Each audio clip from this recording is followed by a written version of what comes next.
සියලුම සාදුකාරයක් දීලා নমස්කාරය කියන තුන් පාරක් සාදුකාරයක් දෙන්න. নমස්කාරය කියන්නේ භගවතු වරහතු සම්මා සම්බුද්දස්ස නමෝ තස්ස භගවතු වරහතු සම්මා සම්බුද්දස්ස නමෝ තස්ස භගවතු වරහතු සම්මා සම්බුද්දස්ස බුද්ධං සරණං ගච්ඡාමි ධම්මං සරණං ගච්ඡාමි සංඝං සරණං ගච්ඡාමි ဒုတိယံ පි බුද්ධං සරණං ගච්ඡාමි ဒုတိယံ පි ධම්මං සරණං ගච්ඡාමි ဒုတိယံ පි සංඝං සරණං ගච්ඡාමි တတိယံ පි බුද්ධං සරණං ගච්ඡාමි တတိယံ පි ධම්මං සරණං ගච්ඡාමි တတိယံ පි සංඝං සරණං ගච්ඡාමි පාණාතිපාතා වීරමණී සික්ඛාපදං සමාදියාමි អදිននាដានាវេរមណីសិក្ខាបដੰសមាទិយាមិ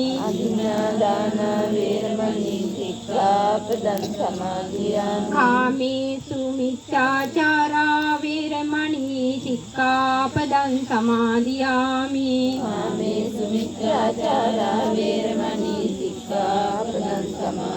មុសាវាដាវេរមណីសិក្ខាបដੰសមាទិយាមិ ទុរាមេរយមជ្ជបមាដត្តានាវេរមណីសិក្ខាបដੰសមាទិយាមិ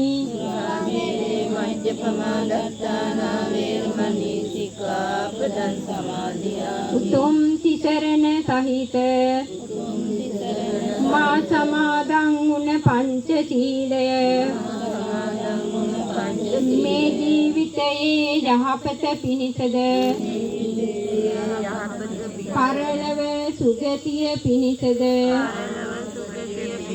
උතුම් නිවන පිණිසද හේතු වාසනා වේවා සාදු සාදු සාදු සද්ධාවන්ත කාරුණික පින්වතුනි මේ පින්වතුන් සියලු දෙනාම මේ මොහොතේදී මේ පින්බිමට ඇවිදී මේ මළුවේ වාඩි වෙලා ධර්ම ශ්‍රවණයක් කරන්න තමයි මේ මොහොතේ බලාපොරොත්තු වෙන්නේ. ධර්මය අපි අහන්න ඕනේ. අහන ධර්මය මතක තබා ගන්න ඕනේ. ඒ වගේම ඒ මතක තබාගත් ධර්මය ප්‍රතිපත්ති වශයෙන් අපි පූර්ණ කරගන්න ඕනේ. එහෙනම් මේ පින්වතුන්ට මා මේ අවස්ථාවේදී මේ ලැබුණා වූ මනුෂ්‍ය ජීවිතය දුර්ලභ අවස්ථා 5ක් මම දේශනා කරනවා.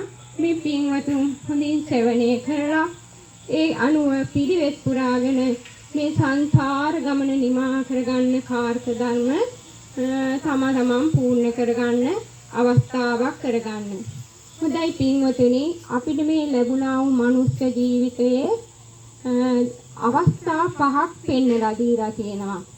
එකක් තමයි මේ බුද්ධෝත්පාද කාලය. මේ බුද්ධෝත්පාද කාලය හැමදාම ලැබෙන්නේ නැහැ පින්වතුනි. බුද්ධෝත්පාද කාලයක් කියන්නේ බුදු කෙනෙක් ලෝකයට පහළ වුණු අවස්ථාවක්. මේ ලෝකයට පහළ වුණු අවස්ථාවක තමයි අද අපිට මේ මනුස්ස ලෝකෙට එන්න ලැබිලා තියෙන්නේ. බුදු කෙනෙක් කියන්නේ පින්වතුනි කල්ප ගාණක්. කල්ප මහා කල්ප 4කුත් ලක්ෂයක්. පෙරුම් පුරාගෙන පාරමිදම් පුරාගෙන ආපු කෙනෙක්. පාරමිදම් පුරනවා කියන්නේ පින්වතුනි තමන්ගේ තුන් ආකාරයකට මේ පාරමිදම් අපේ බෝසතාණන් වහන්සේ පූර්ණ කරලා තියෙනවා. දස පාරමිතා වශයෙන් කොටස් 3ක් කියනවා. ඒ කොටස් 3ක අනුව තමයි පාරමිදම් පූර්ණ කරගත්තේ. ඒ පූර්ණ කරන අවස්ථාවලදී තමන්ගේ දාන පාරමිතා වශයෙන් තමන්ගේ ඇස් ඉස් මස් මේ දන් දීලා තියෙනවා.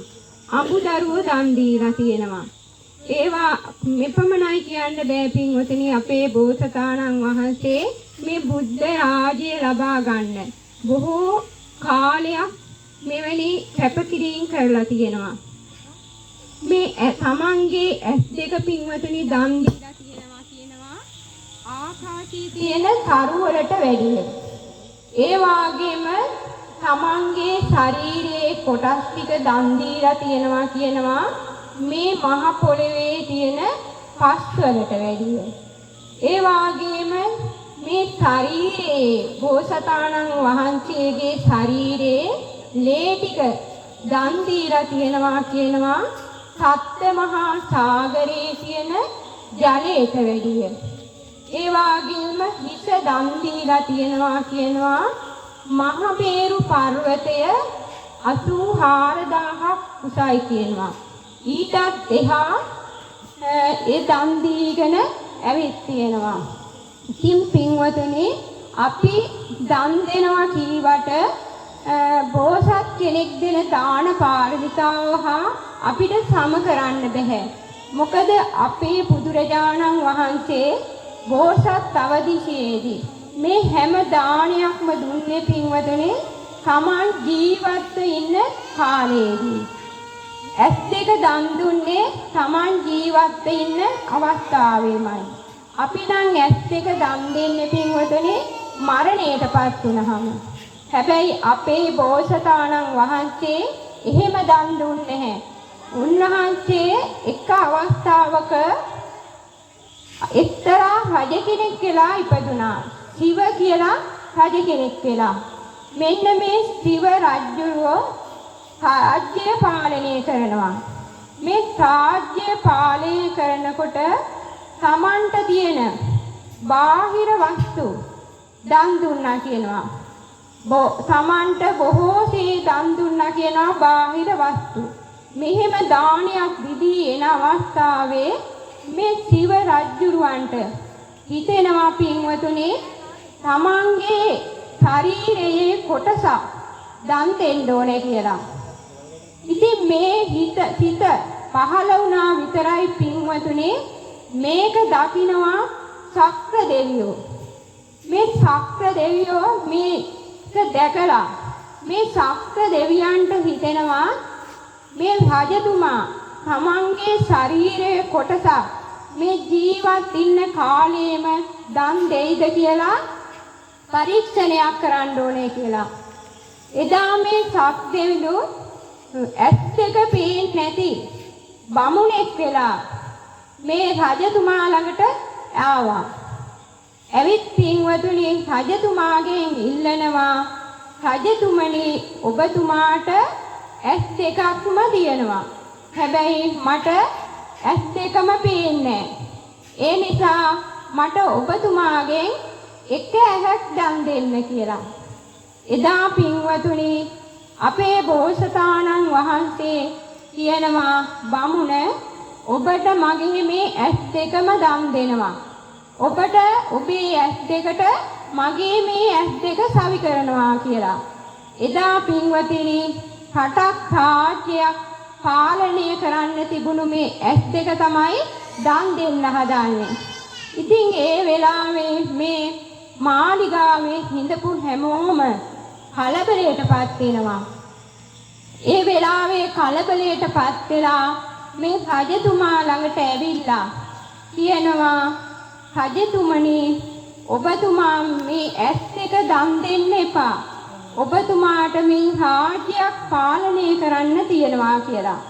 එවේලෙත් මේ රජතුමා කියනවා මම මේ ඇස් දෙක දන් දෙන්නේ රටක් රාජ්‍යයක් බලා ගන්න නෙවෙයි, මේ බුද්ධ රාජ්‍ය මේ ලෝක සත්‍යය වෙනුවෙන් කරන කැපකිරීමක් තමයි මම මේ කරන්නේ කියලා.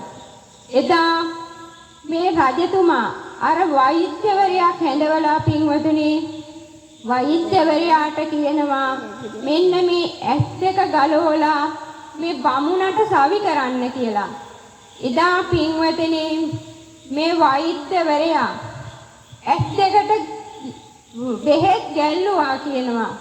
ඒ බෙහෙත් ගල්වනකොට ඇස් දෙක එළියට පැන්නා. ලේ වැගුරුණා. බොහෝම වේදනාවකටපත් වුණා කියනවා. ඉතින් පින්වතුනි මේ අවස්ථාවේදී ඒ මේ වෛද්‍යවරයාටත් බලාගෙන ඉන්න බෑ. මේ වෛද්‍යවරයා නැවත කියනවා රජතුමනි ඔබතුමාට ඔය ඇස් දෙක නැවතත් සවි කරන්න මට හැකියාවක් තියෙනවා. හැබැයි එදා පින්වතුනි මේ රජතුමා නැවතත් ඒ ඇස් දෙක සවි කරන්න ඉඩ දුන්නේ නැහැ. රජතුමා කියනවා වෛද්‍යතුමනි ඔබ මේ ඇස් දෙක ගලවලා මෙන්න මේ බමුණට සවි කරන්න කියලා. එදා පින්වතුනි මේ බෝසතාණන් වහන්සේ බොහොම වේදනාවකටපත් වුණා. ඇස් දෙක එළියට පැනලා ලේ වැగిරිලා මත් ඇදිලා තියෙන අවස්ථාවේ උනත් නැවත අර ඇස් දෙක සවි කරන්න කියලා හිතක් පහළ වුන්නේ නැහැ. ඒ වෙලේ වෛද්‍යවරයා අර ඇස් දෙක ගලවලා පින්වතුනි අර බමුණට සවි කරා කියනවා. හැබැයි පාමි ධර්මයේ බලයෙන් පින්වතුනි නැවතත් රජතුමාට ඇස් දෙක නැවතත් ඇස් දෙකක් ලැබුණා කියනවා. එදා අර ඇස් දෙක ගලවලා බමුණට සවි කරාම හරියට එදා ඉපදුණු වැහි පටියෙක් වගේ ඇස් දෙක පෙනෙන්න ගත්තා කියනවා. එනම් පින්වතුනි ඒ එක අවස්ථාවක් පමණයි. අපේ බෝසතාණන් වහන්සේ මේ සංසාරේ සැරිසරනකොට අප්‍රමාණ ලෙස මේ විදිහට ඇස් දන් දීලා තියෙනවා. ඉතින් පින්වතුනි ඒ වාගේ තමයි මේ මස් ටික අපේ බෝසතාණන් වහන්සේ මේ සංසාර ගමනේ එනකොට තමන්ගේ ශරීරයේ කොටස් විවිධ ආකාරයට දන් දීලා තියෙනවා. පින්වතුනි එක අවස්ථාවක අපේ බෝසතාණන් වහන්සේ දකින්නවා එක්තරා කොටි දෙනා. මේ කොටි දෙන එක වලකට වැටිලා දරුවොත් එක්ක බොහෝම දුකටපත් වෙලා ඉන්නවා. මේ කොටි දෙනට හරිම බඩගින්නක් දැනුණා. ඉතින් මේ කොටි දෙන එවේලේ පින්වතුනි අර තමන්ගේම පැටව කන්න සැරසුණා. මේ වෙලාවේ අපේ බෝසතාණන් වහන්සේ දකින්න පින්වතුනි දැකලා එදා අර කොටි දෙනගේ දරු පැටව ටික බේරා ගන්න තමන්ගේ ශරීරය පූජා කරනවා. අන්නේ විදියට පින්වතුනි මේ සංසාරයේ සැරිසරනු අපේ බෝසතාණන් වහන්සේ බුදු බව පතාගෙන බොහෝසී තමන්ගේ මස් දන් දීලා තියෙනවා. ඒ වගේම ඇගේ තියෙන ලේ ටික දන් දුන්නා. තමන්ගේ බිරිඳ වතුර ඉල්ලන අවස්ථාවේදී එක්තරා අවස්ථාවක පිපාසයට වතුර ටිකක් නැතුව වතුර ටික ඉල්ලන වෙලාවේදී තමන්ගේ උරිය පළලා ලේ දුන්නා.